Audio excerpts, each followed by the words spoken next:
Bonjour, bienvenue sur Yann Équitable TV. Alors dans cette vidéo, je vais aborder le diagramme de Gantt. Alors déjà, posons-nous la question, Gantt, qui était-ce? C'était tout simplement un ingénieur américain qui a mis au point cet outil en 1910. Et là, je viens de donner une partie de la réponse de la question suivante. Qu'est-ce que le diagramme de Gantt? C'est un outil. Alors à quoi sert cet outil? À planifier une activité ou alors à organiser un projet. Le but de tout ce diagramme, c'est de visualiser la chronologie des tâches à réaliser. Donc on a quelque chose de visuel. Prenons un petit exemple, pose de papier peint, donc une activité que l'on réalise régulièrement, pose de papier peint dans une pièce.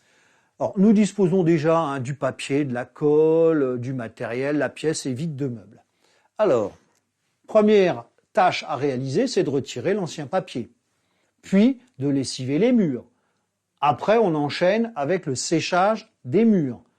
On prépare la colle, il y a un temps de pause, un temps de prise de la colle. On verra ça à un moment donné. Il y a la découpe des laits et il y a la pose des laits. Vous voyez, tout est organisé de façon chronologique. Donc, qui dit chronologie dit un axe du temps. Alors, notre activité, je l'ai déterminée sur 2 jours. Donc, la première journée, il y aura une personne qui travaillera. La deuxième journée, il y aura 2 personnes. Donc, retirer le papier peint. Ça va nous prendre une partie de la première journée. Lessiver les murs, une autre partie. Sécher les murs, une troisième partie. Ce qui est important, c'est qu'on voit qu'elles sont successives. Vous voyez, elles se succèdent. Par exemple, on ne peut pas lessiver les murs avant d'avoir retiré le papier peint. Passons à la deuxième journée. On prépare la colle. Oui, c'est successif au séchage. On prépare la colle, mais la colle, ça va nous prendre 5 minutes à préparer, mais il y a un temps de prise qui va être d'un quart d'heure, 20 minutes, voire plus.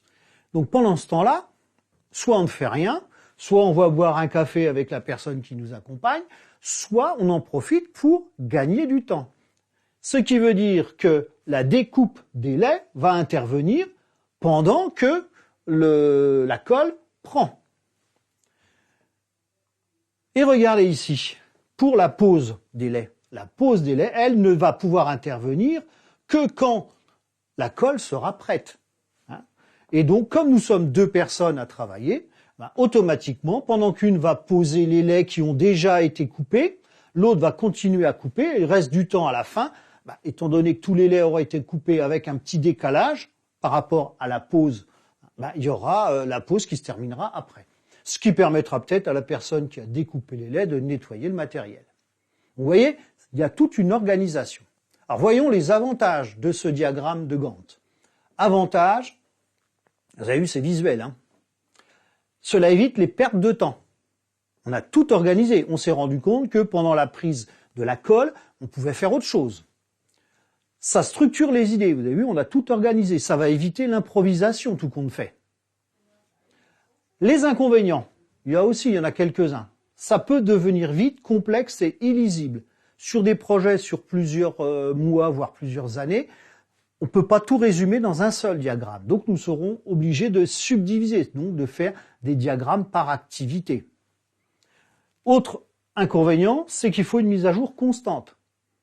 Il faut absolument régulièrement, surtout sur des projets longs, s'ajuster par rapport aux imprévus, aux aléas. Par exemple, un artisan qui a du retard, ça va décaler tout l'ensemble, etc.